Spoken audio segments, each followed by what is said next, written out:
Mediunidade gratuita. Os médiuns modernos, pois os apóstolos também tinham mediunidade, receberam igualmente de Deus um dom gratuito, que é o de serem intérpretes dos Espíritos para instruírem os homens, para lhes ensinarem o caminho do bem e levá-los à fé, e não para lhes venderem palavras que não lhes pertencem, pois que não se originam nas suas ideias, nem nas suas pesquisas, nem em qualquer outra espécie de seu trabalho pessoal. Deus deseja que a luz atinja a todos, e não que o mais pobre seja deserdado e possa dizer: não tenho fé porque não pude pagar. Não tive a consolação de receber o estímulo e o testemunho de afeição daqueles por quem choro, pois sou pobre.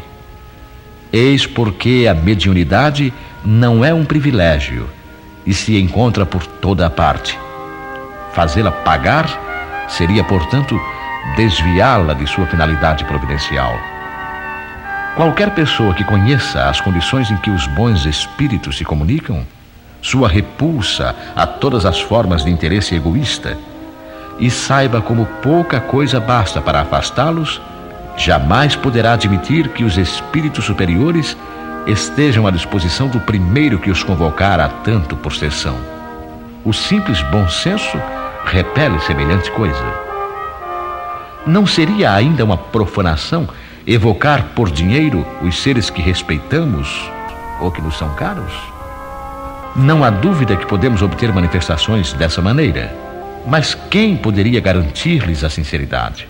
Os espíritos levianos, mentirosos e espertos, e toda a turba de espíritos inferiores, muito pouco escrupulosos, atendem sempre a esses chamados e estão prontos a responder ao que lhes perguntarem sem qualquer preocupação com a verdade.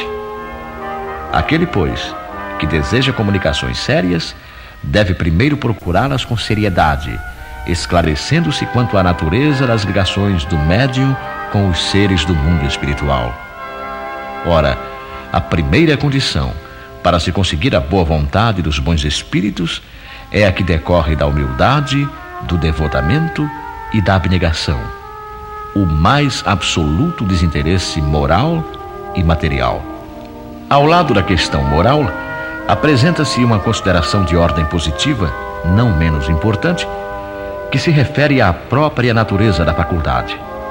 A mediunidade séria não pode ser e não será jamais uma profissão, não somente porque isso a desacreditaria no plano moral, colocando os médiuns na mesma posição dos ledores da sorte, mas porque existe ainda uma dificuldade material para isso. É que se trata de uma faculdade essencialmente instável, fugidia, variável, com a qual ninguém pode contar na certa.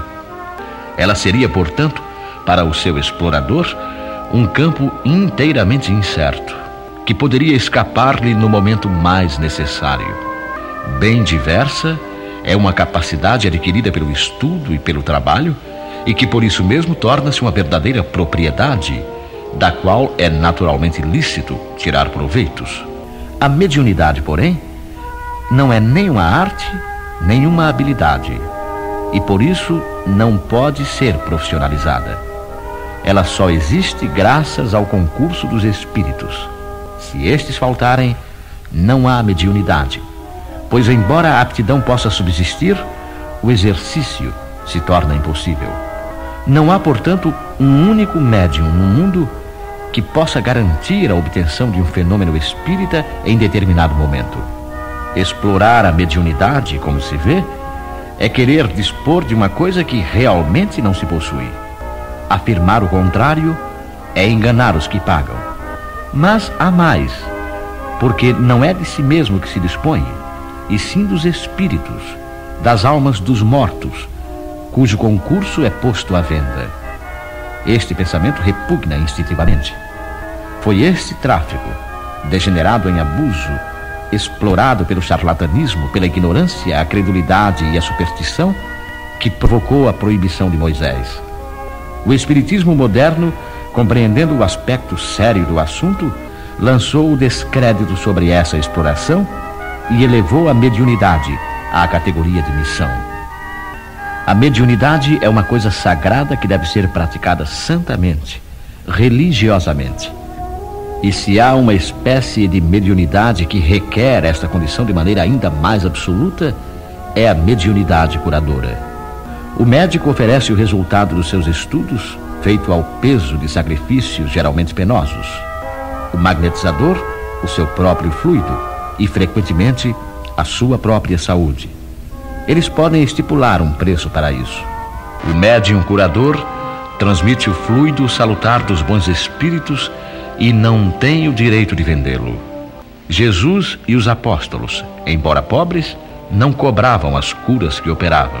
Que aquele, pois, que não tem do que viver, procure outros recursos que não os da mediunidade e que não lhe consagre, se necessário, senão o tempo de que materialmente possa dispor. Os espíritos levarão em conta o seu devotamento e os seus sacrifícios, enquanto se afastarão dos que pretendem fazer da mediunidade um meio de subir na vida.